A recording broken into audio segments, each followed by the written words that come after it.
చెప్పుకోవచ్చు. ఎందుకంటే కడప జిల్లా వేములలో ఉద్రిక్తత చోటు చేసుకుంది. అవినాష్ రెడ్డిని అరెస్ట్ చేశారు పోలీసులు. అయితే వేముల పిఎస్కు వెళ్లారు ఎంపీ అవినాష్ రెడ్డి. టీడీపీ కార్యకర్తల దాడిపై పోలీసులకు ఫిర్యాదు చేశారని అక్కడి నుంచి వేముల ఎంఆర్ఓ ఆఫీస్కు బయలుదేరారు. దీంతో ఆయన అడ్డుకుని అరెస్ట్ చేశారు పోలీసులు. ఆ సమయంలో పోలీసులు కార్యకర్తలకు మధ్య తోపులాట జరిగింది. రైతులు ఉన్నారు. అంతకుముందు ఫోన్లో కడప కలెక్టర్కు ఫిర్యాదు చేశారు ఎంపీ అవినాష్ రెడ్డి. సాగునీటి సంఘాల ఎన్నికల్లో వైసీపీ పాల్గొనకుండా చేస్తున్నారని ఆరోపించారు. నీటి పన్ను కట్టకుండా టీడీపీ అడ్డుకుంటోందని ఆగ్రహం వ్యక్తం చేశారు. రైతులకు నో డ్యూ సర్టిఫికెట్లు ఇవ్వడం లేదన్నారు ఎంపీ.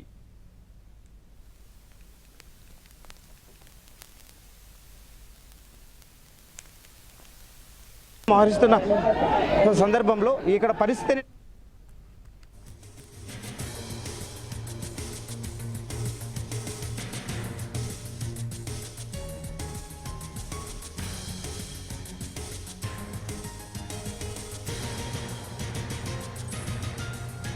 రైతులందరూ కూడా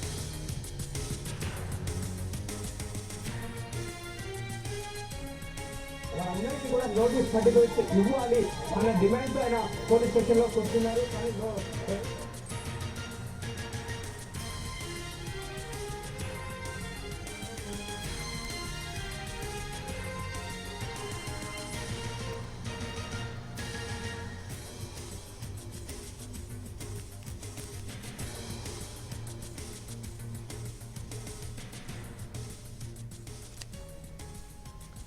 కడప జిల్లా వేముల్లో ఉద్రిక్తత చోటు చేసుకుంది. అవినాష్ రెడ్డిని అరెస్ట్ చేశారు పోలీసులు. అయితే వేముల పిఎస్కు ఎంపీ అవినాష్ రెడ్డి వెళ్లారు.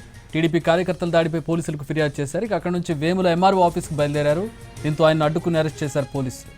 ఆ సమయంలో పోలీసులు కార్యకర్తలకు మధ్య తోపులాట జరిగింది. పోటీ చేయాలంటే మాత్రం ఖచ్చితంగా నో డ్యూ సర్టిఫికేట్ అనేటువంటిది ఒకటి తీసుకోవాల్సి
ఏ ఒక్క అభ్యర్థిని కూడా తహసీల్దార్ ఆఫీస్కు పోనీయకుండా పోలీసులను అడ్డు పెట్టుకొని రెవెన్యూ అధికారులను అడ్డు పెట్టుకొని నో డ్యూ సర్టిఫికేట్ రాకుండా ఈ దిక్కుమాలిన రాజకీయం చేతగాని రాజకీయం చేస్తూ ఉన్నారు అధికారం పార్టీ నాయకులు.